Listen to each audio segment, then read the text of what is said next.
It is really easy to write this particular clan off as just being completely out there crazy. I mean, they are a little bit, but it goes so much deeper than that. Today, we're going to talk about the Malkavians. Malkavians are the brood of Malkav, one of the great vampire clans.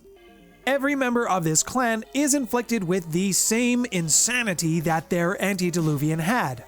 The Malkavian antediluvian had their just regular name, but because of their insanity, they developed many other interesting names that many people call them. Malkav, Micah, Malcolm the Malky, that one's my personal favorite. Although I challenge you to say that to Malky's face. I wouldn't do that. He is said to be the second oldest antediluvian, twin to Arakel. The Malkavians also consider Zaulat and Set to be brothers to Malkav. Zaulat the dragon, or the warrior as he's also known, was diablerized by the Tremere. The warrior Salubri and the healer Salubri are his descendants or his progeny. They were also nearly taken out after he was diablerized. What's interesting about this, warrior Salubri have been starting to make a reappearance or a resurgence in the Sabbat. Arakel is a progeny of Cain's child Enoch. She is also supposed to be the oldest antediluvian. Arakel goes by another name known as the Sculptor, and she did some of her work in the First City. This particular antediluvian founded the Clan of the Blossom, which is now known today by the Clan of the Rose. Now, sometime in history after the flood, Malkav was assassinated or murdered by his fellow antediluvians. Most of the clan of Malkavians believe that he is still undead somewhere. Some of the more extremists in this clan, they will believe that he is essentially part of the clan, and when Gehenna actually comes, he will rebuild himself and devour the entire clan. For now, though, he is largely considered responsible for the Madness Network, or the Cobweb. The Madness Network is an endearing term that is used by most Malkavians to describe the psychic link that they all have together. Like many things that the Malkavians do, there is many names for this particular thing. The Cobweb is one of them. The Weavery is another one. I think this one's particularly interesting, and I'll tell you why more towards the end of this video. Further to this, not even everyone in the clan understands the nature of this madness network.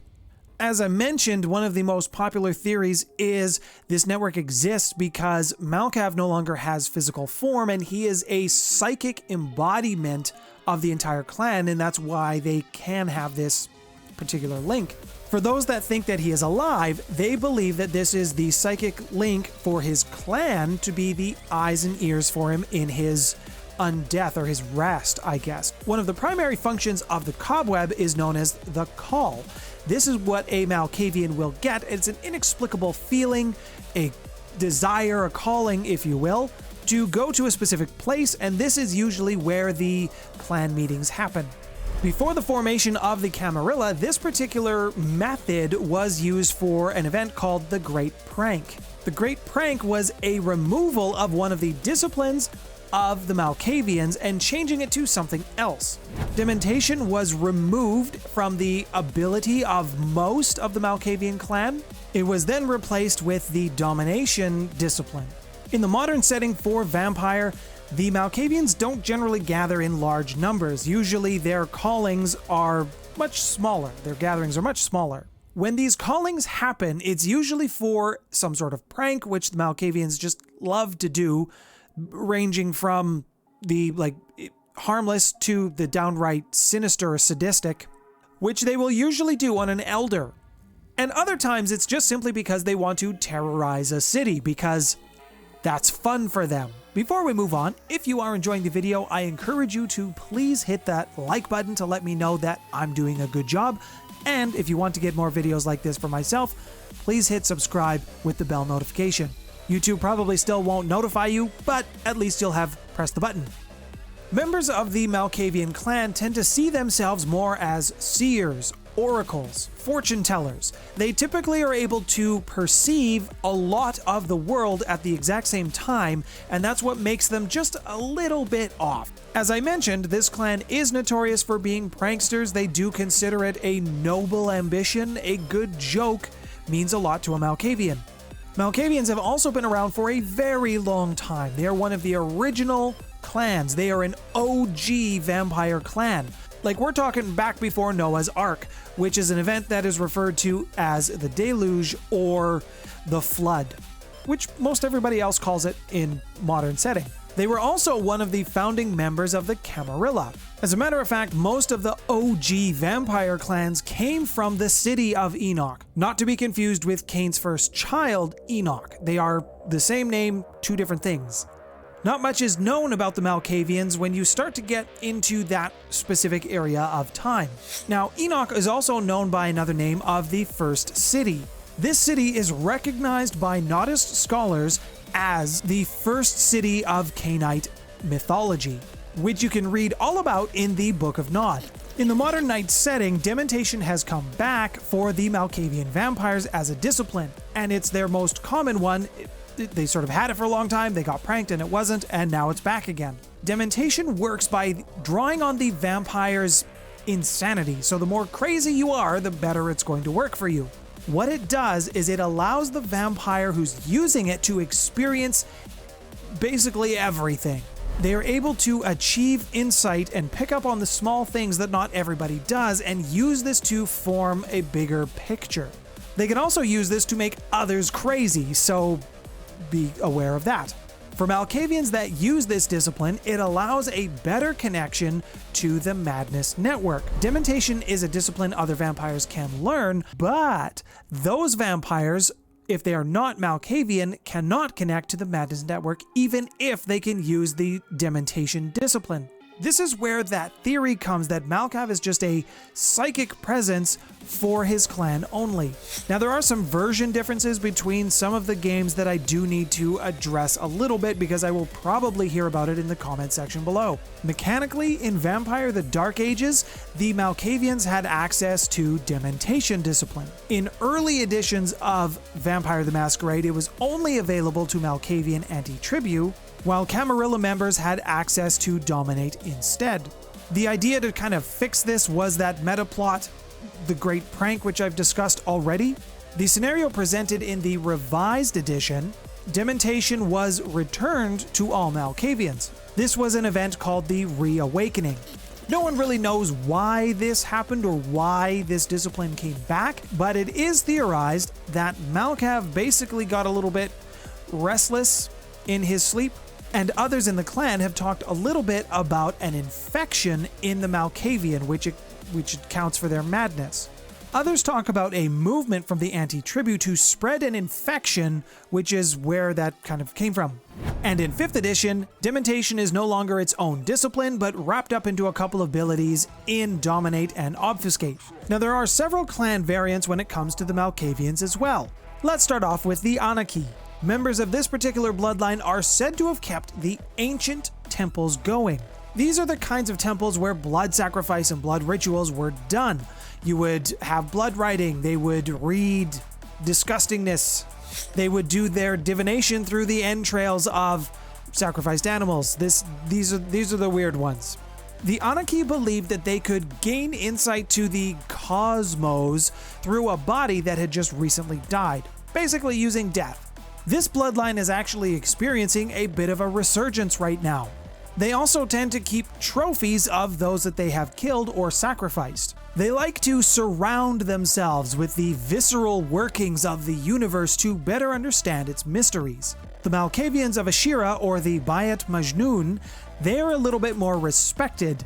Many of this bloodline were actually held as advisors and bodyguards to some of the Islamic prophets. One of their legends go that Malkav was actually trying to understand legends of the Jinn. The story goes that this actually worked, and the Jinn and Malkav formed a pact on basically the same stone that Abraham tried to sacrifice Isaac on. The deal, however, did not go as planned. The Jinn was going to take Malkav into the spiritual world. The Jinn would allow Malkav to experience and see the physical world, and Malkav would offer up his body so that the jinn could come out into the physical realm. Now, this deal, as I mentioned, did not go well, and it sent both of them insane. Now, every time someone from the Majnoon bloodline creates a new vampire, some of that jinn is transferred into the new vampire, and they go a little bit crazy as well. This also allows them to see into the spiritual realm too, so you get a bit of both worlds. Now, there are still some dominate Malkavians left. They don't really view themselves as different from the rest of the Malkavian body or the rest of the Mlkavian clan, as it were. This particular group of Malkavians, for reasons unknown, never had their discipline change back to dementation. It stayed as dominate. They kept the same weaknesses and the same derangements as all of the rest of their kindred, but they don't really have the same flair or the same penchant for that wisdom that comes with seeing everything. When these particular Malkavians create a new vampire, they do still possess the infection. While they may not pass on their dominate ability, the new vampire can still specialize in the dementation discipline. There is another bloodline or clan variant called the Malkavian Atitribu. These particular Malkavians are even more crazy than some of the other bloodlines I've already talked about. These Malkavians are members of the Sabbat, and they have particularly brutal and harsh living conditions, which really affects to their mood and mental state. To the Atitribu, insanity is a weapon. Mastery of it can take a very long time, decades, centuries even. But when you're an undead creature who lives forever, time just really isn't that important. The Malkavian Atitribu are particularly good at psychological warfare, abuse, manipulation. They are very good at getting information from people that you would suspect would do very well under pressure.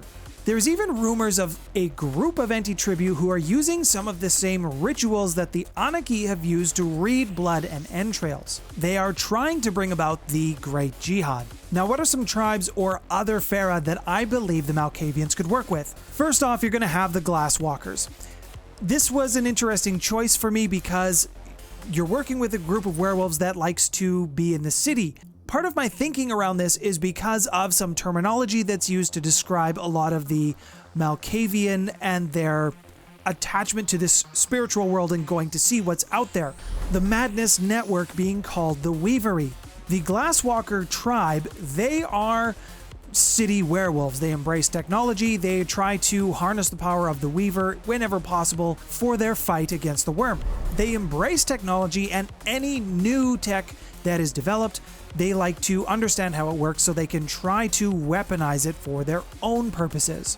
When it was discovered that cities had spirits in them, like spirits that actually controlled the entirety of a city, the first one discovered was in London. The Glasswalkers took to the cities to try to find these spirits so that they could talk to them about the war efforts that they had and try to gain allies in the spirit world. They've also had a bit of a rough past as well. Pardon the pun, because I know we're talking about werewolves. They did some pretty bad experiments on some of their own kind using augmentation, cybernetic enhancement for basically unwilling participants. They forced it on members of their tribe. This caused a very big rift within the Guru Nation itself. Another Pharaoh that I believe the Malkavians would work fairly well with, especially considering their derangements, is the Ananasi. The Ananasi are were-spiders. If you go into the Ananasi history, they believe themselves to be children of Queen Ananasa, who was a spiritual creation from the Weaver. Their ultimate goal is to seek balance between the forces of the Triad, though there were some traitor Ananasi who separated themselves not only from the tribe, but also from the Queen. These Pharaoh do actually spin webs, they are very strong, and they can also enter the spiritual realm as well. I think all of these, when combined together, would work very nicely with the vampires and the werewolves and the changing breeds, or the Pharaoh, the Ananasi, the were-spiders. It could even be possible that the djinn in question, maybe it's not right, maybe this is just me speculating. If this isn't canon and you wanted to change the canon just a little bit, I would say that Malkav's deal with the djinn was a success, but it may have been one of the traitor Ananasi who was stuck in the spiritual realm looking to get out, potentially laying a very clever trap for Malkav, which he was able to stop mid-process, but it damaged both of them. At least that's one way that you could look at this. If you would like to learn more about the vampire clans, check this playlist, or if you want to learn about the other Pharaoh, the changing breeds, check this playlist on your screen now. Thank you to all of my patron supporters, and the new ones, Jack Reaver, Dave Blenner, and Kyle R. My name's Nathaniel. This has been The Maple Table. Thanks for stopping by, everyone.